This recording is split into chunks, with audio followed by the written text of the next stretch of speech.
नमस्कार। बॉलीवुड के सितारे पर्दे पर जितने बेपरवाह और बिंदास दिखाई देते हैं, असल में उनकी जिंदगी भी आम लोगों की तरह कई बार उलझी हुई होती है। जितना दर्शक उन्हें बड़े पर्दे पर देखने के लिए बेताब रहते हैं, उतना ही उनकी निजी जिंदगी में वो रुचि लेते हैं। जब बात किसी सितारे के निजी जिंदगी की विवाद की हो, तो लोग उसे जानना भी चाहते हैं। आज हम बात कर रहे हैं बॉलीवुड के लोकप्रिय गायक उदित नारायण की। उनकी जिंदगी में एक ऐसा दिन भी आया कि पटना के एक होटल में ना सिर्फ हंगामा खड़ा हो गया, बल्कि उदित की पोल भी लोगों के सामने खुल गई। उदित नारायण का एक दौर रहा। 90 के दौर में उन्होंने लगभग हर फिल्म में अपने सुरों से गानों को सजाया।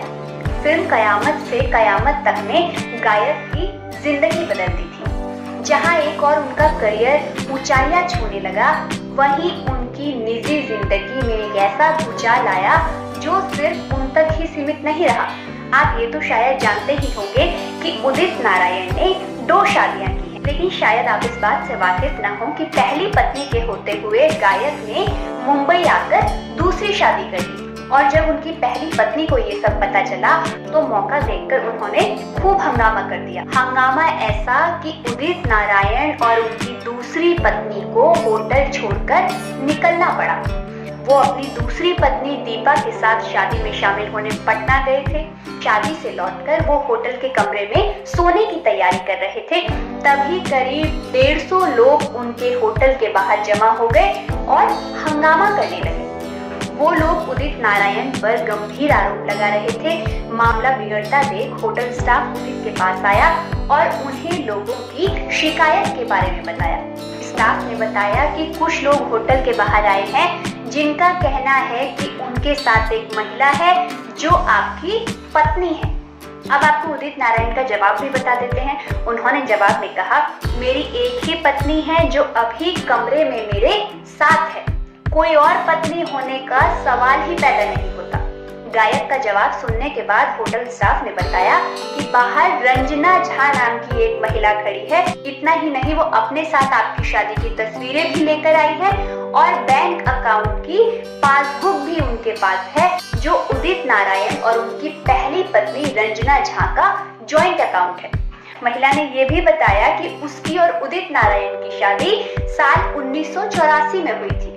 होटल स्टाफ की बातों को सुनकर उदित की दूसरी पत्नी दीपा ने कहा कि वो उदित को साल 1978 से जानती हैं और उनकी शादी साल 1982 में देवी काली मंदिर में हुई थी। इस बीच पुलिस भी मौके पर पहुंची और दोनों महिलाओं के बयान सुनकर बहुत परेशान हो गई। इसके बाद पुलिस ने आनन फानन में उदित नारायण और उनकी दूसरी पत्नी को वहां से निकाला और एयरपोर्ट पहुंचाया।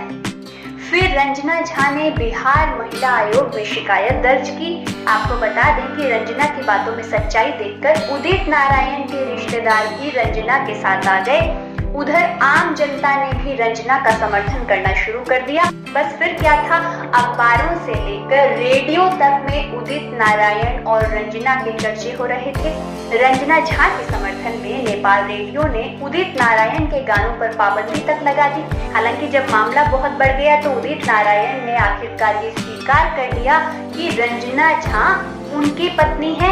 इसके बाद फैसला सुनाया गया कि उदित नारायण को दोनों पत्नियों के साथ रहना होगा। हालांकि अब उदित नारायण अपनी पहली पत्नी रंजना झा द्वारा दायर किए गए मेंटेनेंस केस को लेकर एक बार फिर सुर्खियों में है।